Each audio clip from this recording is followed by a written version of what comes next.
Today, let us have a discussion on anti-anginal drugs.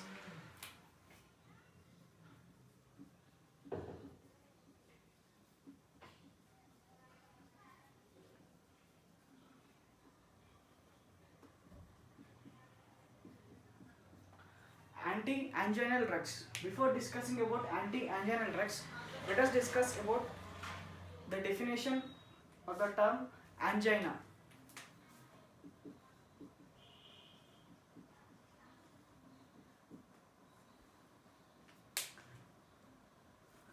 Angina is nothing but it is a symptom of cardiac ischemia.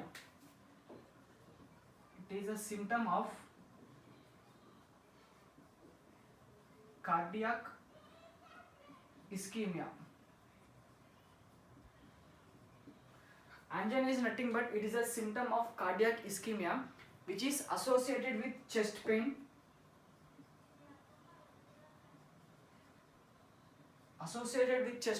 and which is confined for one arm or two arms. It is associated with chest pain and it is confined for one arm or two arms. Now, there is a time interval which plays an important role in angina. That is, angina should last for less than 20 minutes. It should be last for less than 20 minutes. Clearly speaking, the chest pain which is expressed on the chest should be less than 20 minutes. But in case if the chest pain is more than 20 minutes, for more than 20 minutes, then this special condition is called, that special condition in which, a special pathological condition in which the angina which is more than 20 minutes is called myocardial infarction.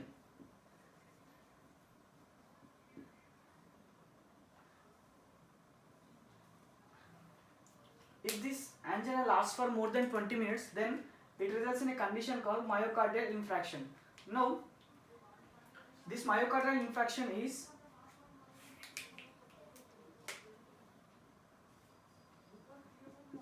transient, reversible,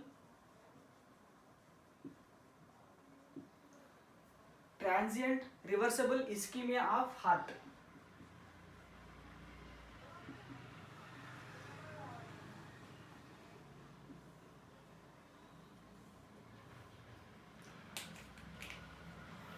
Myocardial infarction which is resulted because of angina is transient reversible ischemia of heart.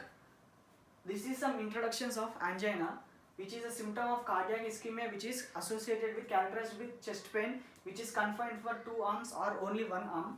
So, if we discuss about the classification of angina, angina is classified into three categories. It is categorized into three categories.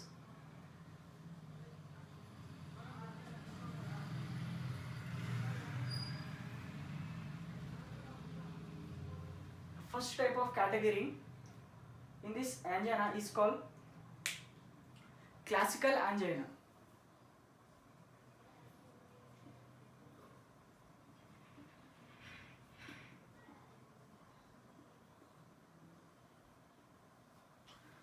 Classical type of angina, and it is also called typical angina. It is also called typical angina, and it is also called stable angina.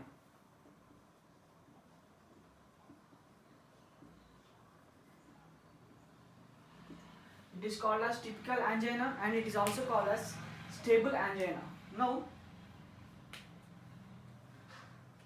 what is the pathological condition which results in classical angina? Let us consider, this is our heart.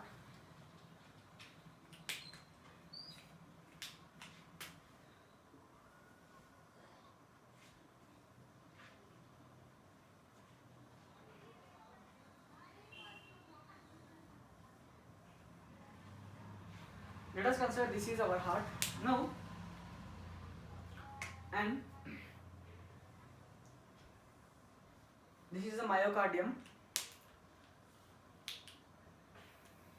Now this is the myocardium, and let us consider this is the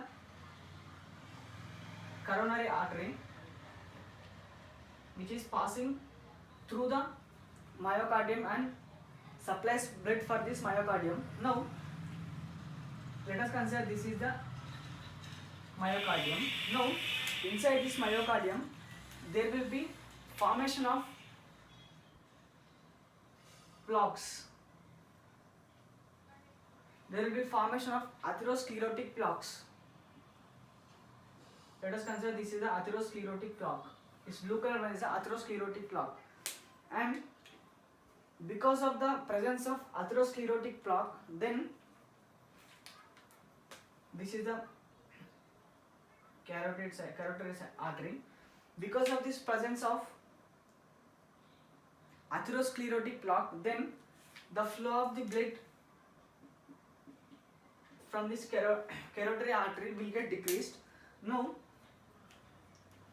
if the size of this, if we compare the size of this atherosclerotic plaque, it should be less than 70%. The size of this plaque should be less than 70%. Now normally the in presence of this 70% of this atherosclerotic plaque, the amount of the blood which is passing from this carotid artery in presence of this atherosclerotic plaque is sufficient for the myocardial function in case of normal functioning of heart. But in case of person who is doing any exercises or any stress on this heart is increased, then the amount of the blood which is passing from this carotid artery in presence of this atherosclerotic plaque is not enough to meet the needs or supply the oxygen to this myocardium in case of excessive physical exercises. Now because of this absence of oxygen, it results in ischemia. Let us consider this is the carotid artery, then it results in ischemia. This part will result in ischemia. Mainly this part will result in ischemia. This special part is called subendothelial part. Subendothelium part. This is called subendothelium part. It gets ischemic. Now this type of angina is called classical angina. Now it results in because of presence of 70% of this atherosclerotic plaque. Then if the size of this atherosclerotic plaque is more than 70%, which obstruct the flow of blood, then it results in a condition called myocardial infarction. It results in myocardial infarction. Now this is the classical type of angina. In order to overcome this classical type of angina, the treatment for this classical type of angina is to provide the nitrates. This is the treatment. First one, we should provide the nitrates.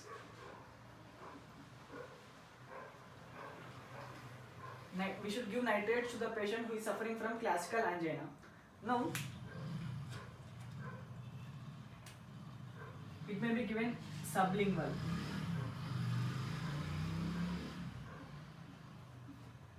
It can be given by sublingually. This is first type of angina, that is classical type of angina, which is caused because of atherosclerotic plaque. Now let us come to the second type of angina.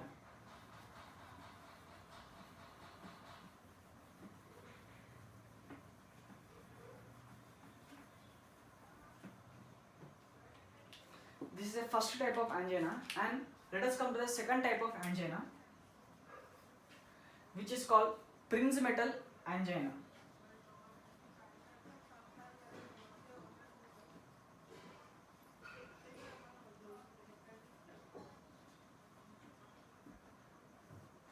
Prinzmetal type of angina. This is classical angina and this is Prinzmetal type of angina. What is Prinzmetal type of angina means? Let us consider this is our heart.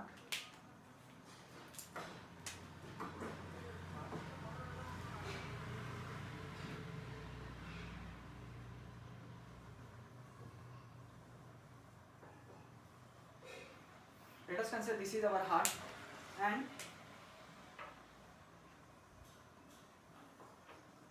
this is our myocardium.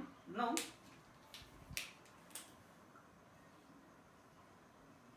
this is coronary artery which is supplying blood to this myocardium. Now in Prinzmetal type of angina there will be narrowing of this carotid artery. Now this narrowing is called fluctuations. There will be fluctuations in the coronary artery. In this way there will be fluctuations in the coronary artery. So because of these fluctuations, the amount of the blood which is passing through this coronary artery into this myocardium will get decreased. So because of these fluctuations, it results in because of fluctuations in coronary artery. This Prinzmetal type of angina is because of fluctuations in the coronary artery which is coming towards the myocardium. So because of this fluctuation there will be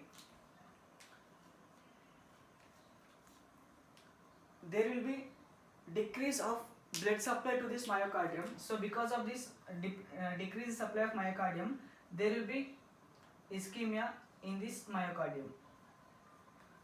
Here there is only subendothelial area will get ischemic, but here whole myocardium will get ischemic. Now how we can treat this Prinzmetal type of angina? Angina means here it is a treatment. There is a special type of drug which is a type of calcium blockers. That is, the name of the drug is nifedipine.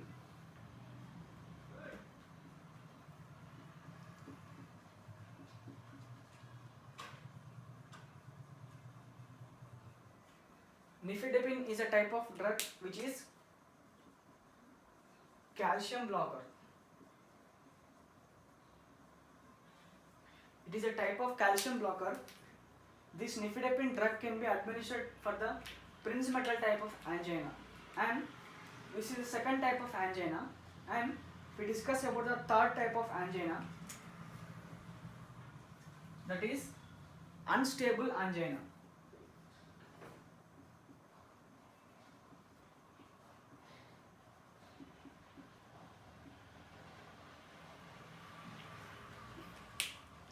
This is unstable angina. First one is classical angina, and second one is Prinzmetal angina, and third one is unstable angina. What is the pathology which is involved in unstable angina means? Let us consider this is our heart.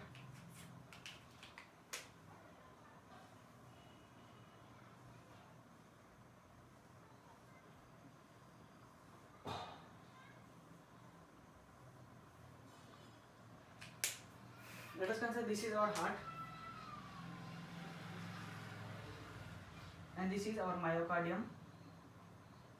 Now let us, and this is the coronary artery which is coming into this coronary artery coming into the myocardium, which is supplying the blood to this myocardium. Now in case of unstable angina there will be formation of atherosclerotic plaques.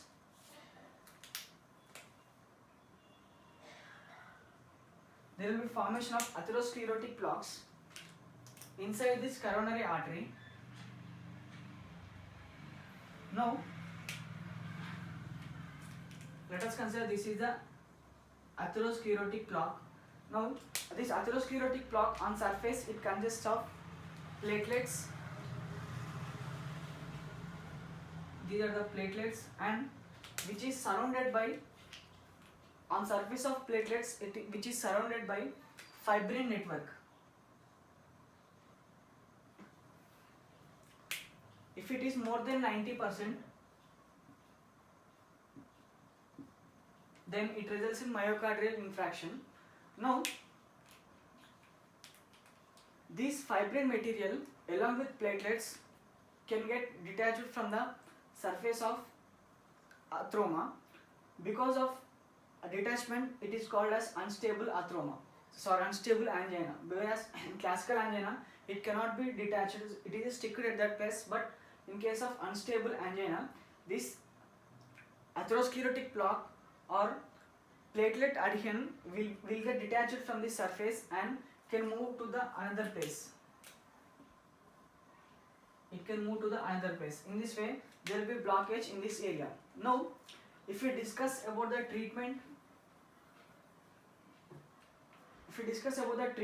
for this unstable type of angina, certain drugs, like here there is involvement of platelets. So first type of drug, that is antiplatelet drug, should be given. Antiplatelet drugs should be given. This is the first type of treatment, that is antiplatelet, antithrombotic drugs should be given. This is the first type, and there are certain drugs which will increases the oxygen supply. Oxygen supply should get increased, and first one is antithrombotic drug should be given, and second type is certain drugs which will increase the supply of oxygen to this myocardium should be given, and third type of drug is the drug which will decreases the work of myocardium. Work of myocardium should get decreased. There are certain drugs which will decrease the work of myocardium should be given, and next type of drug, that is the drugs which will dilate the veins, that are vasodilators or venodilators. Let us consider vasodilators.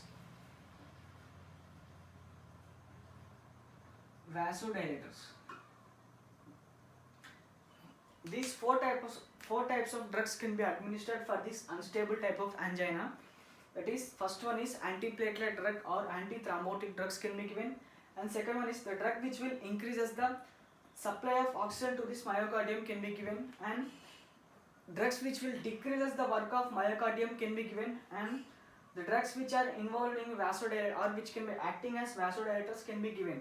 So this is a treatment of unstable angina. So this is the classification of angina, which is first one is classical angina, second one is Prinzmetal angina, and third one is unstable angina.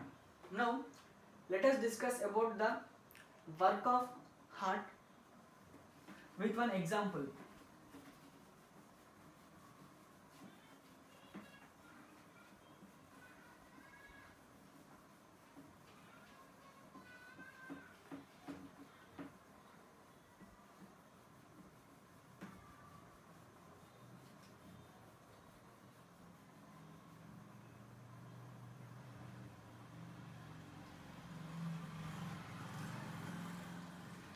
Let us discuss about the work of heart with one example.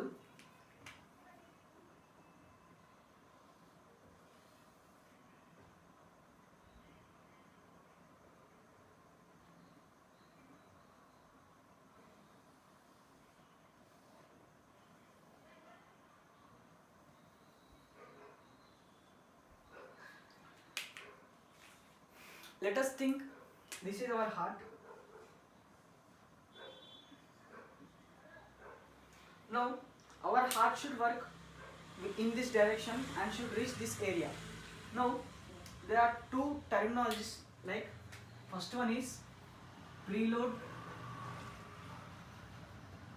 and second one is afterload.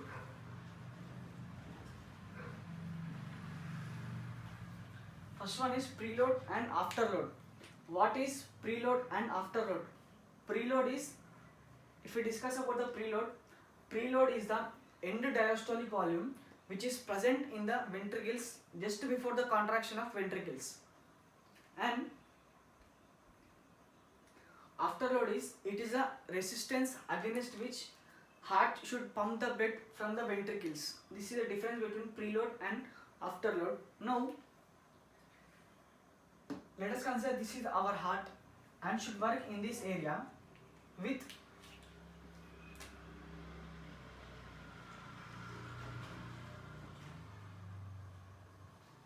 this resistant. This is the resistance against which the heart should work. Now let us consider this is the volume of blood. Here 140 ml. Let us consider 140 ml of blood should carry to this area. Now this 140 ml is called preload. That is the amount of the blood which is present in the end diastolic volume just before the contraction of ventricles is called preload. Now this heart will reach this area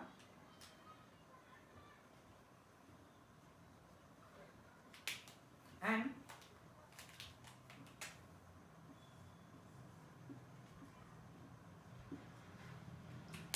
it will drop some preload here, that is only 70%. 70 ml of blood will be dropped at this area, that is afterload, at the afterload. Now remaining 70% of the 70 ml, it will be given back to this, it will bring back to this preload again. So the 70 ml it is called preload, which is present in the ventricles just before the contraction of ventricles is called preload. Now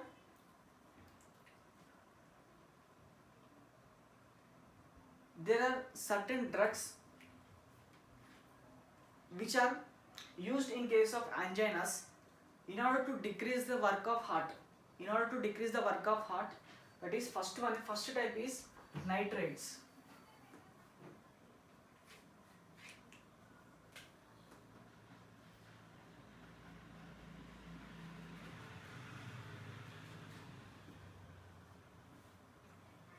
First type of the drug is called nitrates. Now let us consider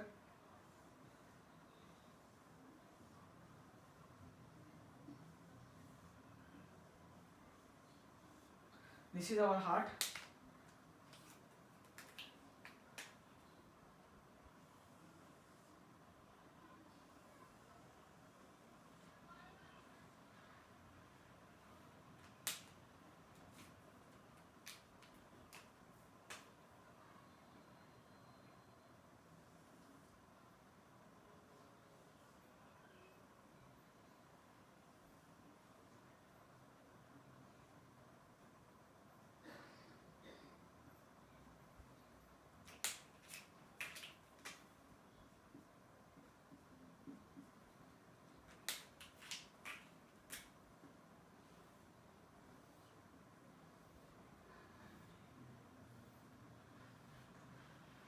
And these are the capillaries. Now this is the aorta and this is the veins.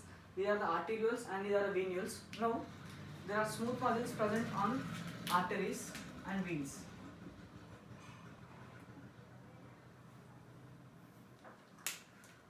Now what is the function of this nitrates is, it will decrease the flow of the blood from these ventricles.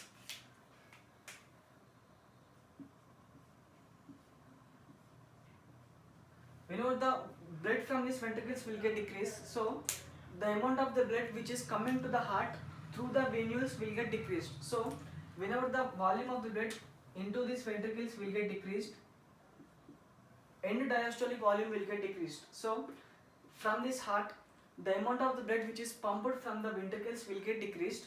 So whenever it gets decreased, then end diastolic volume will get decreased. Because of the decrease of end diastolic volume, cardiac output will get decreased. When cardiac output will get decreased, then stroke volume will get decreased. Cardiac output also will get decreased. So whenever the stroke volume will get decreased, the work on this myocardium will get decreased. So this is the function of nitrates. that is it will decrease the end diastolic volume, and because of the decrease of end diastolic volume it decreases in stroke volume. Because of decrease in stroke volume it results in decrease in cardiac output. Because of decrease in cardiac output, the amount of the blood which is coming out from this left ventricle will get decreased, and the work on this myocardium will get decreased. So this is the first function of nitrates which can be given in case of classical anginas.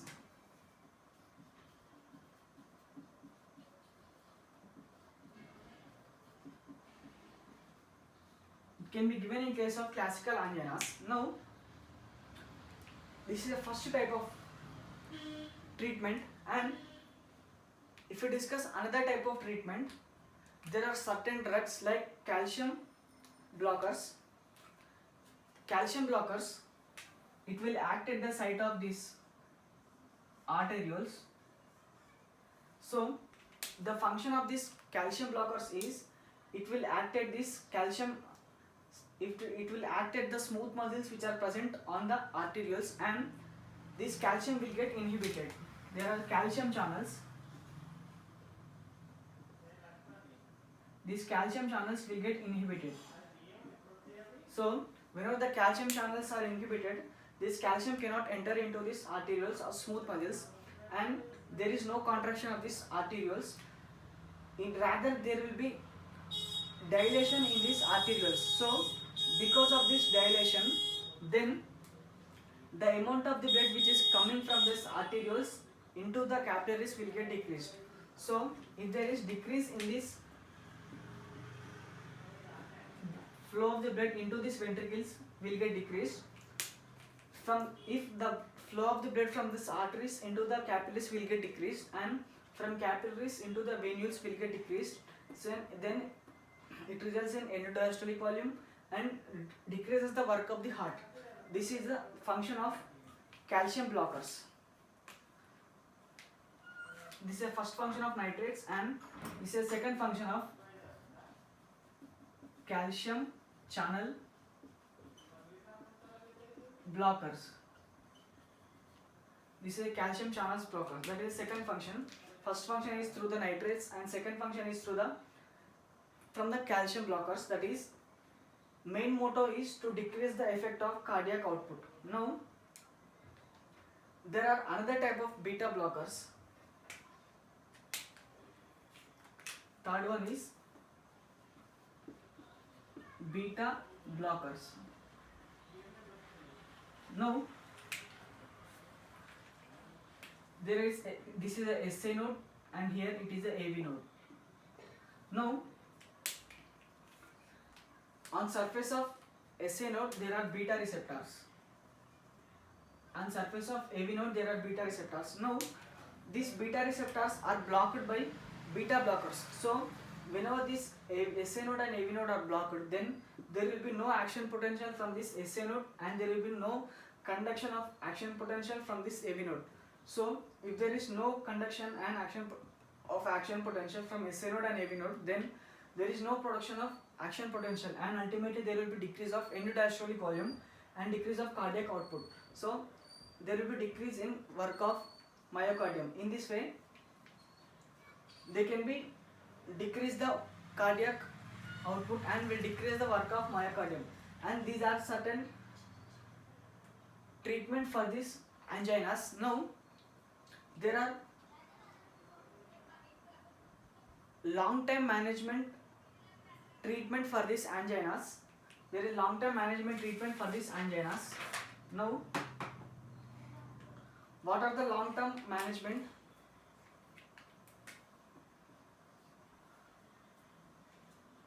What are the long-term management of drugs which are used in anginas is, first one is clock stabilizers. Clock stabilizers. Example for clock stabilizers is statins. What is the clock stabilizers are? Let us consider.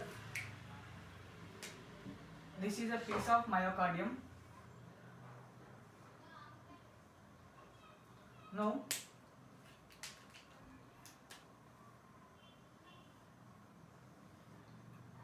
This is the coronary artery. Now let us consider this is a plaque.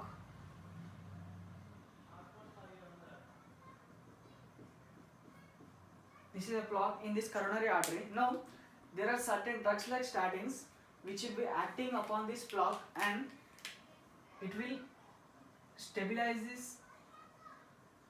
It will help in stabilizing the plaque, and they cannot be detached from that area and cannot move from one place to another place. This is one strategy, important drug management. And second type of long-term management is anti-thrombotic drugs.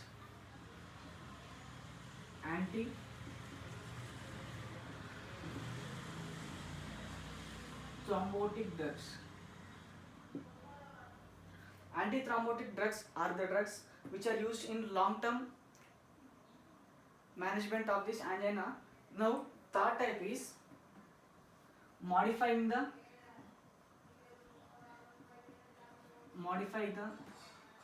risk factors of atherosclerosis.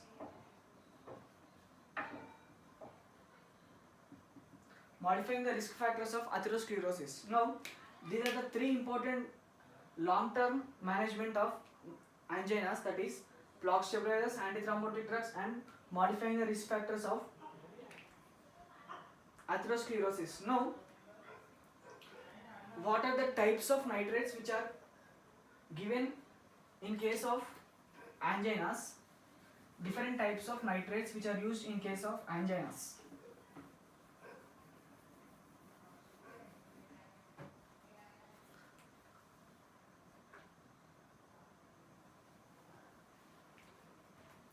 Different types of nitrates which are used in case of anginas. The first one is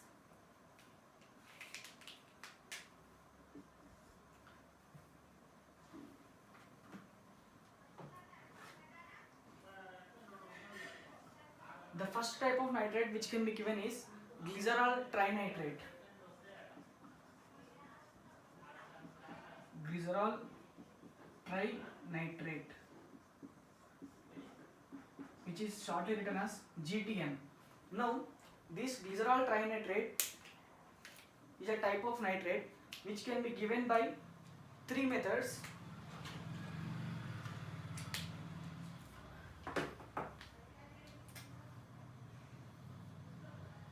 It can be given orally, or it can be given sublingually,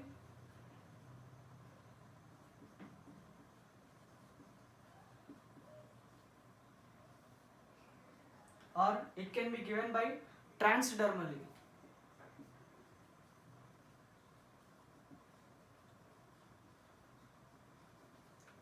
Glycerol trinitrate is a drug of classes nitrates which can be given by orally, sublingually, and transdermally. Now, this glycerol trinitrate involves in first pass metabolism.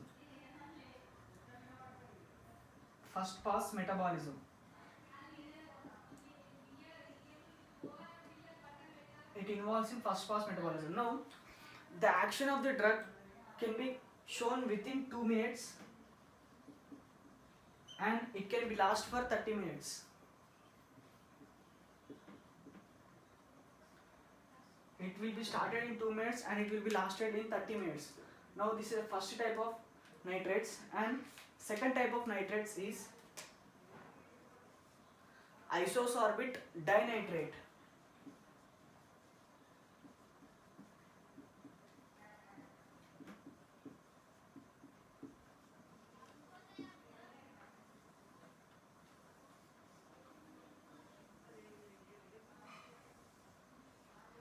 Isosorbate dinitrate, this is another type of drug, and which can be given by two methods, orally or sublingually.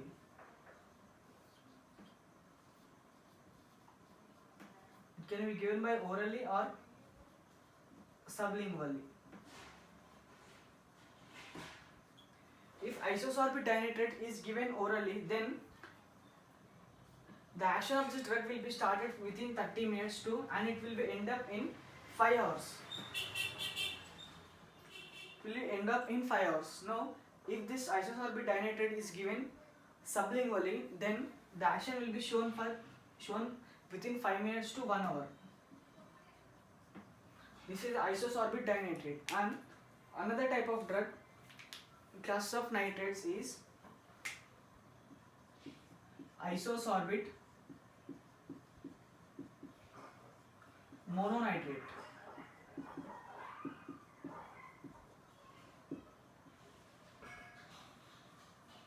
Isosorbate mononitrate. This isosorbate mononitrate can be given only orally. It can be given only orally, and the action of the drug is from 30 minutes to 12 hours. Isosorbate mononitrate from 30 minutes to 12 hours. These are the type of nitrates that are glycerol trinitrate, isosorbate mononitrate, and isosorbate dinitrate. Now, normally nitrates, whenever it reaches into the cell, will get converted into nitric oxide. It converts into nitric oxide and will show its action. And it results in two types of diseases, that is Monday's disease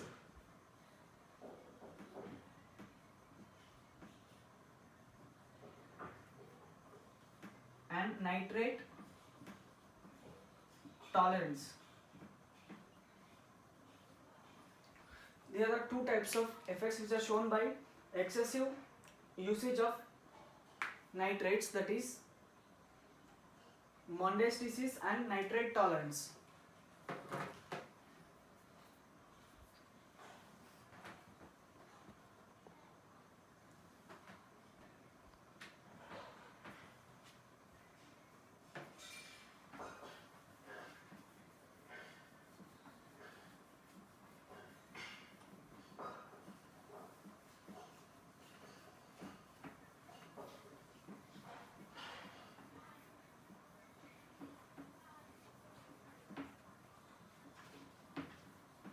Now, let us discuss how this action of nitrates can be shown.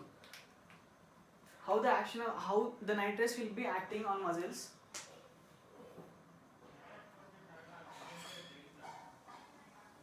Let us consider this is one smooth muscle.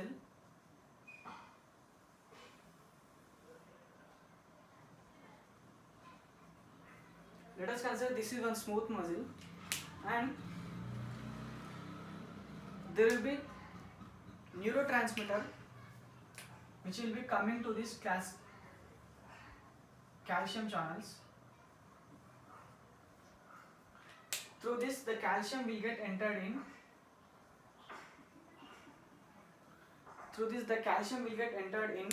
Now, whenever the calcium will get activated, will be entered into this. It activates special complex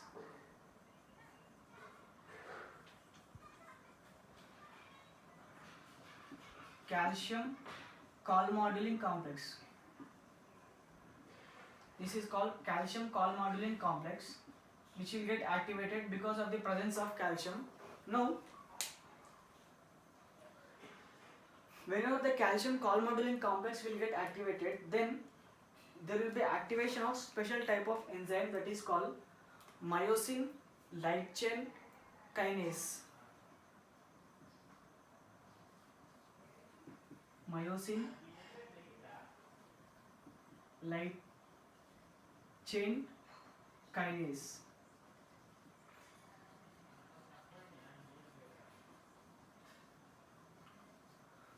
It will activate this myosin light chain kinase. So, whenever this myosin light chain kinase is get activated, then let us consider this is one sarcomere, and these are the heavy chains, and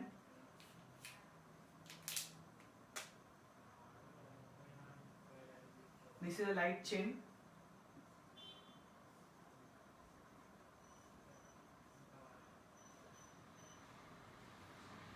and and here it consists of myosins. Now, the function of this myosin light chain kinase is it helps in phosphorylation of myosins. It gets phosphorylated. So whenever these myosins will get phosphorylated, then there will be contraction in these muscles. So in order to relax, there is a special enzyme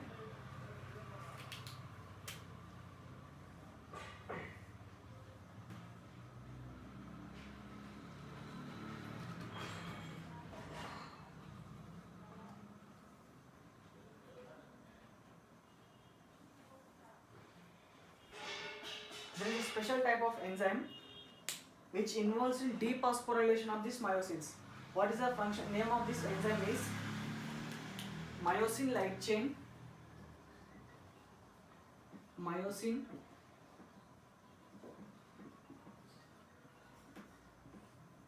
light chain phosphatase.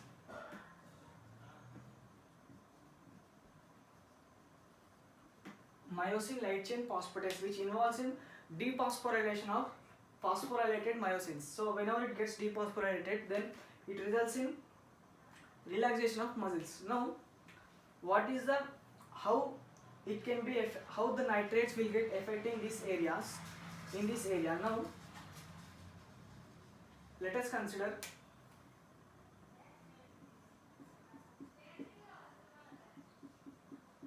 this nitrate is entered into cell, then it forms nitric oxide. Now, the nitric oxide which is formed will show its action on this myosin light chain kinases. Now, these nitrates will show its action on myosin light chain kinases. Now, it will inhibit this myosin light chain kinase will get inhibited. Myosin light chain kinases will get inhibited whenever the nitrates will show its action. This myosin light chain kinase will get inhibited, so there will be no phosphorylation and there is no contraction in these muscles. So in this way the nitrates will show its action. So if there is no contraction in this myocardial muscles, then there will be no production of action potential. Then it results in decrease of end diastolic volume and there will be decrease in cardiac output and there will be decrease in stroke volume.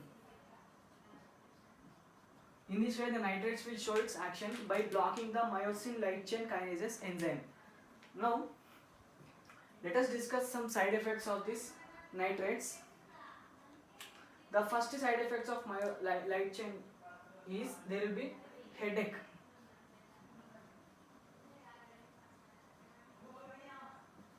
And second one is postural hypotension.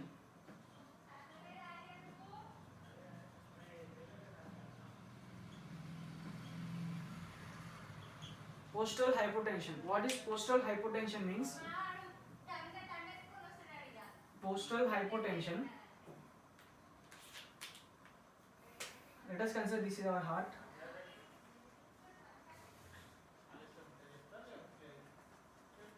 This is our heart and this is the aortic outflow and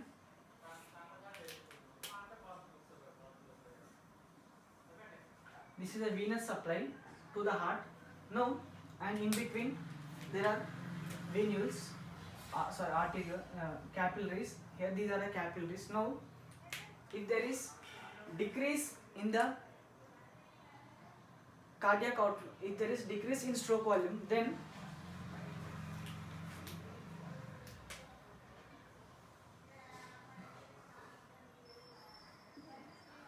central nervous system will get activated. Now the central nervous system will get activated, then sympathetic outflow can be seen. This is the sympathetic outflow. Now this sympathetic outflow will show its action on venules. it will show its action on venules, and there will be contraction of these venules. And whenever these venules will get contracted, then the flow of the blood will get increased in these veins, and ultimately the flow of the blood into this heart will get increased, and there will be increase in heart rate. Then there will be correct maintaining of blood pressure in this heart. So correct maintaining of heart rate in this heart. Now if we use nitrates, then whenever this sympathetic outflow can be seen, this sympathetic outflow cannot activate this contraction of venules. Here these venules will get contracted, so these venules will get inhibited. So whenever these venules cannot get contracted, the amount of the blood cannot be increased. Already there is cardiac output is decreased and stroke volume is decreased. So if there is inhibition of this venoconstriction, if there is venoconstriction, then there will be flow of the blood will get decreased. Then there is more decrease of cardiac output. Then there is more decrease of stroke volume. Then it results in hypotension, that is called postural hypotension. These are some side effects of nitrates. Now let us discuss about the beta blockers in case of anginas. The function of beta blockers in case of anginas.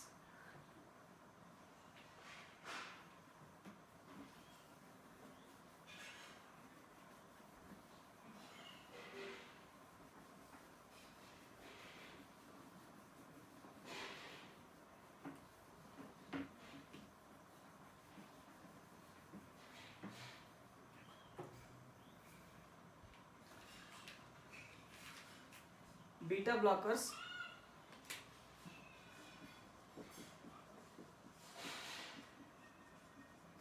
on angina.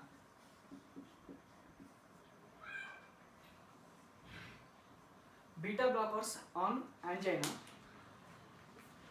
These normally beta blockers are classified into two forms. One is non-selective beta blockers, while the other one is selective beta blockers.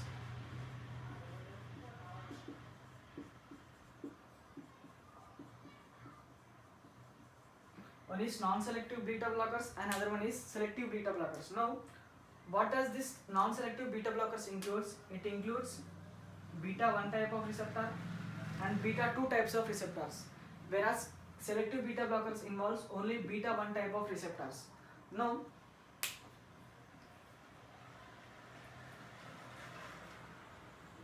the drugs which comes under these non-selective beta blockers are, first one is propranolol.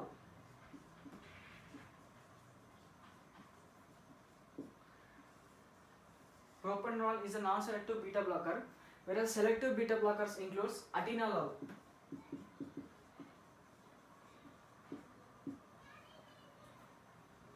And metoprolol.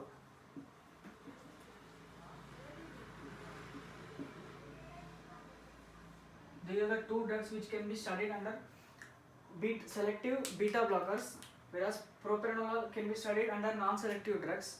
Now,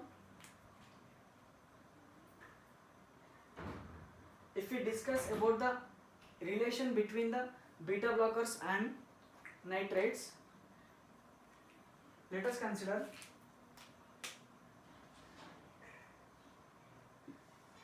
this is our heart. Let us consider this is our heart, and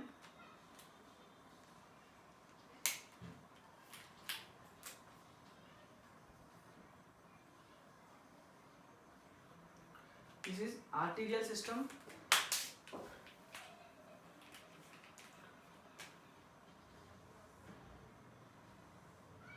and this is the venous system. In between it consists of capillaries. As we discussed that whenever the cardiac output is decreased, then there will be production of sympathetic outflow.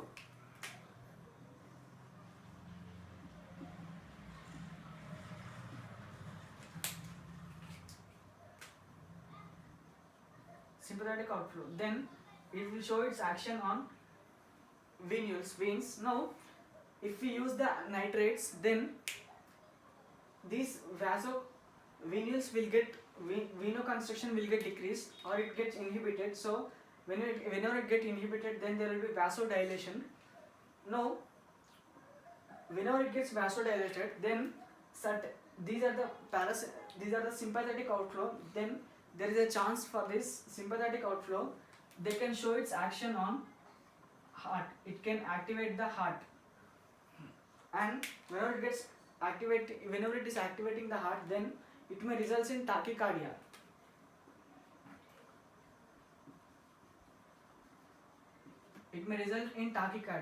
So in order to overcome this tachycardia, these beta blockers are useful in this area. It blocks the beta receptors present on this heart, example at SA node and AV node and Purkinje fibers. Now in this way it helps in maintaining the tachycardia and it involves in regulating this vasoconstriction. So in this way there is a best relationship between combination of beta blockers and nitrates. So there are also side effects for these beta blockers. Before discussing about side effects, there are some contraindications for these beta blockers. The contraindications for these beta blockers are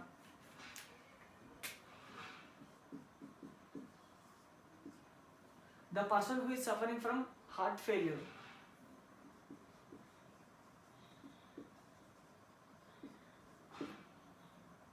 the person who is suffering who is suffering from heart failure, if we give the beta blockers, then there will be no activation of beta receptors, then there will be no action potential, then there will be no heartbeat. In this way, the person who is suffering from heart failure should not give these beta blockers. Now, second one is the person who is suffering from insomnia.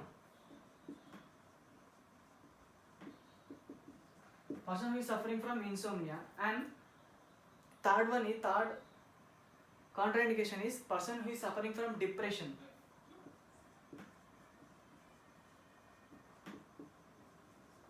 The person who is suffering from depression should not give these beta blockers. And one of the main important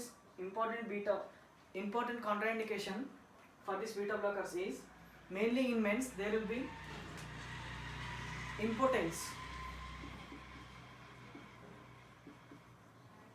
If we use more beta blockers in case of males, there will be impotence in the erection. Now these are some contraindications of beta blockers, and there are another 5 important types of contraindications which can be seen in beta blockers.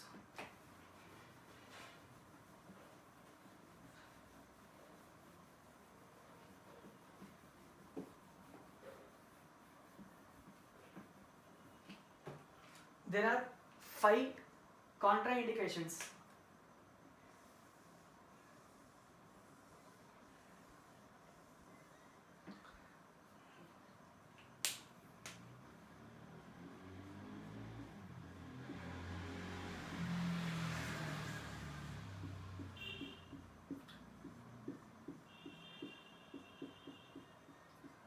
There are 5 contraindications for these are contraindications of beta blockers. Contraindications for beta blockers. Now, the first contraindication for this beta blockers is person who is suffering from asthma.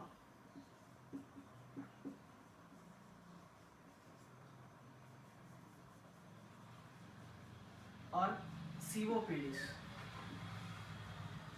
Person who is suffering from asthma should not give the beta blockers, and this is a first contraindication.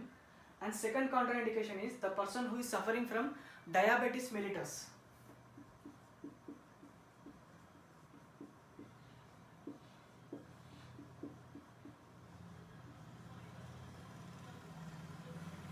This is second contraindication, that is person who is suffering from diabetes mellitus who is dependent on insulin should not give these beta blockers. And third one is peripheral vasoconstriction. Person who is suffering from peripheral vasoconstriction.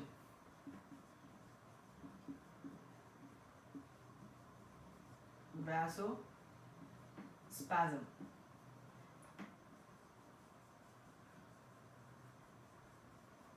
This is a third contraindication. Person who is suffering from peripheral vasospasm should not give the beta blockers. And another type is person who is suffering from tachycardia.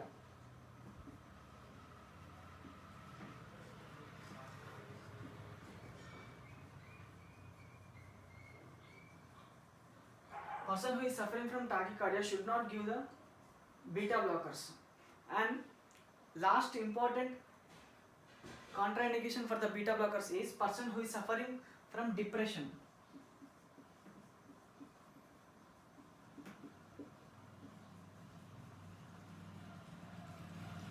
These are the five important contraindications of beta blockers.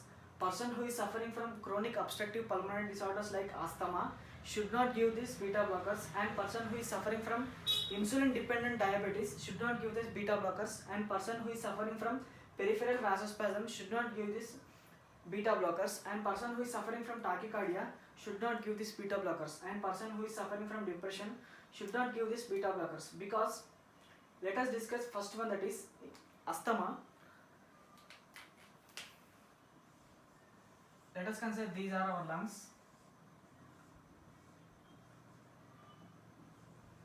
and inside the lungs, let us consider this is one smooth muscle. This is bronchial smooth muscle, which is associated with beta 2 mediated bronchodilation.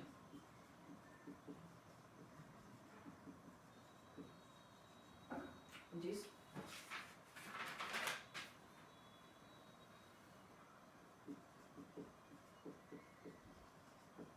beta 2 mediated bronchodilation. So if there is beta 2 mediated bronchodilation, if there is more bronchodilation, there will be more exchange of gases. Now if we use these beta blockers in case of asthma, then this beta 2 mediated bronchodilation will get inhibited. It gets inhibited, so there will be no bronchodilations in this asthmatic patient. So it is highly impossible for the person who is suffering from asthma to breathe whenever this beta blockers is given. So the person who is suffering from asthma should not give this beta blockers. Now let us consider the person in case of diabetes. Now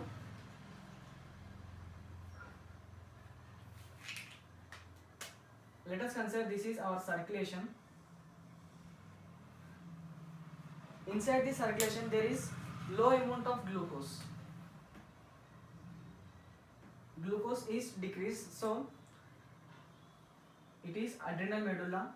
Now this adrenal medulla will release epinephrine.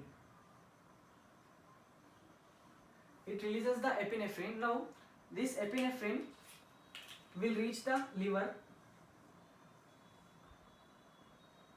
and reach the hepatocytes, and it results in metabolism of glycogen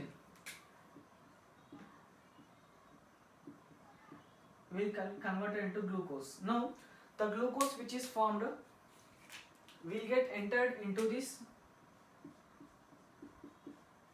circulation. So ultimately there will be more glucose. Now this epinephrine will bind to the receptors. There are special receptors for this epinephrine on surface of hepatocytes. So epinephrine will bind with receptors and converts the glycogen into glucose and will get entered into circulation. In this way the glucose will get increased. So whenever this beta blockers are given, then it will block this receptor. This receptor will get blocked. So epinephrine cannot bind with these hepatocytes, then there is no production of glucose from glycogen, then there will be more decrease of glucose. So because of this condition, diabetes patient should not take these beta blockers. So this is a peripheral vasospasm. Already the person who is suffering from this peripheral vasospasm, there is no more contraction of this vasospasm. there will be more contraction in the venules, so it's called peripheral vasospasm. Then if any beta blockers are administered to the patient who is suffering from peripheral vasospasm, then there will be more contraction of vessels, there will be more contraction of veins, and ultimately there will be more production of blood from these venules, and there will be more production of cardiac output, and there is more production of stroke volume. Then there will be results in tachycardia. It results in tachycardia. And next, so because a person who is suffering from peripheral vasospasm should not take this beta blockers. And next one is, this is important, tachycardia. Person who is suffering from tachycardia, already he has more production of cardiac output, and there is more stroke volume, and there is more here, already there is stroke volume is more, and end-diastolic volume will be more, and cardiac output will be more. These are the signs of tachycardia. So whenever beta blockers are given, then there will be more production of stroke volume, more production of end-diastolic volume, and more production of cardiac output. So already suffering from tachycardia, then it results in more heartbeat. So the tachycardia, then it results in atrial flutters. So the person who is suffering from tachycardia should not take these beta blockers, and person who is suffering from depression should not take these beta blockers. In this way, these are some contraindications of beta blockers in case of anginas. Now let us discuss the role of calcium blockers in case of anginas.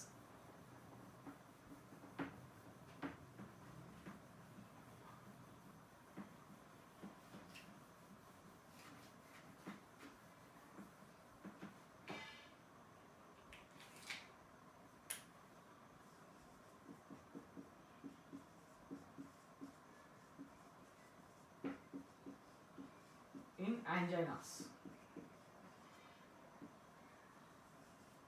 calcium blockers in case of anginas. Now these calcium blockers are, there are mainly 3 drugs.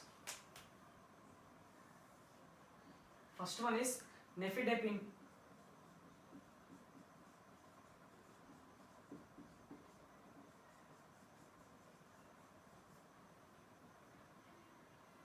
And second drug is diltiazem.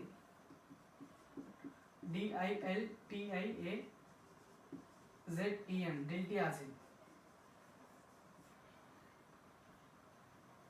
Third one is verapamil.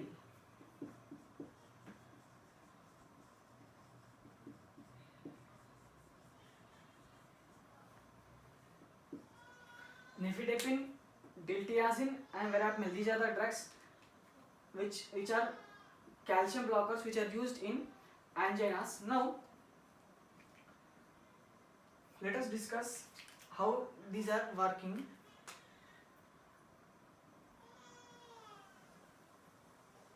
Let us consider this is our heart,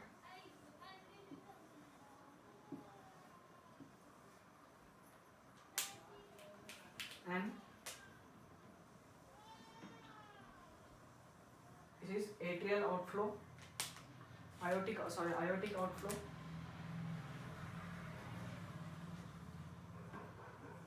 and this is a venous supply to this heart. Now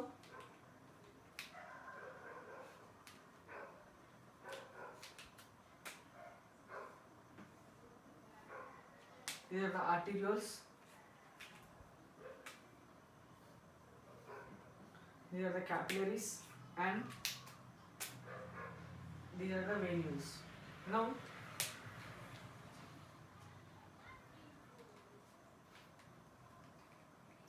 these are the smooth muscles. There are calcium dependent structures present in this heart. This is sinoatrial node, and here it is AV node. Now this sinoatrial node and AV node can get depolarized by calcium channels. SA node plus AV node, it gets depolarized by calcium channel blockers. Calcium channels, it is dependent on calciums, but whereas the muscles which are present in this aortic septum, it is sodium dependent. It is sodium dependent. Now here this is a ventricle.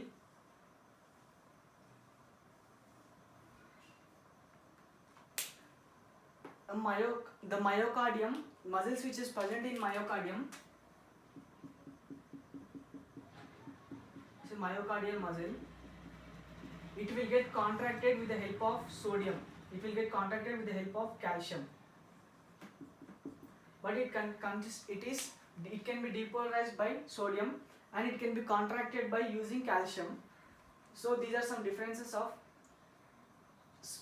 activation of sinoatrial node and AV node. Now if we use calcium blockers, if we use this calcium blockers in this area, that is sinoatrial node, if calcium blocker is blocking this agent, then there will be no production of action potential from this area. So if calcium blockers are blocking this sinoatrial node, then it results in condition called negative chromotrophic action.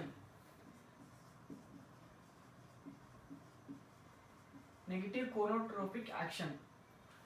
This is the first action which is shown by calcium blockers. Now, if calcium blockers are blocking this AV node, and if these calcium blockers are blocking this AV node, then the action potential can be taken by this AV node, but they cannot conduct the action potential which is taken from this sinoatrial node, and it gets inhibited. So whenever these calcium channel blockers are inhibiting this AV node, then it results in condition called negative dromotrophic action.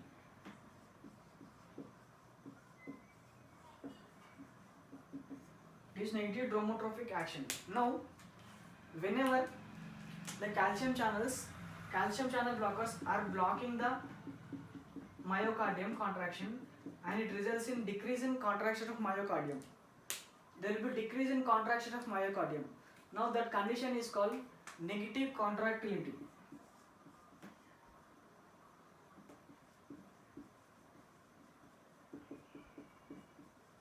It's negative contractility. Now these are the three actions which is shown by this calcium channel blockers. Now where does this nifedipine and verapamil and diltiazem is used means, nifedipine is a drug which is a calcium blocker which can be acting at these areas, which can be acting on the arteries, and it will block the calcium blocker, it will block the calcium channels which are presenting in the arteries, and it will inhibit the contraction of arteries. Then there will be arteriolar dilation.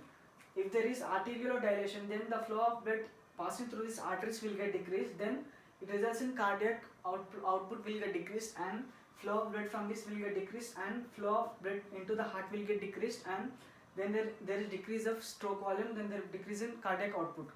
In this way, the nifedipine will be acting at this arteries, arterial side, and verapamil will get acting at this venule side, and it will inhibit the calcium channels which are presenting at the venules. Now, whenever it gets inhibited, there will be no contraction of these venules, and there ultimately rather there is a dilation of vessels. There will be dilation of venules. If there is dilation of venules, then the flow of blood from this will get decreased. Flow of the blood into the heart will get decreased. Then whenever the flow of the blood into the heart will get decreased, then there will be end-diastolic volume will get decreased, and stroke volume will get decreased, and cardiac output will get decreased, and ultimately calcium channel blockers will decrease the heart rate, and there will be low work of cardiac output. And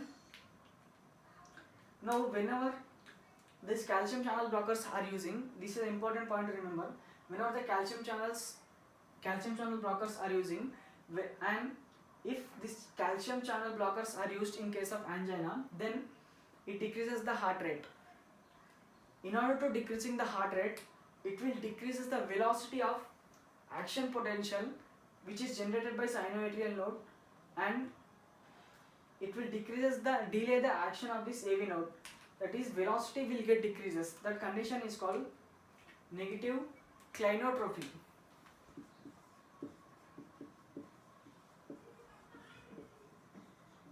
Negative clinotrophy. So these are the 4 actions which are shown by calcium blockers. That is, first one, negative chronotropic because of inhibiting the SA node.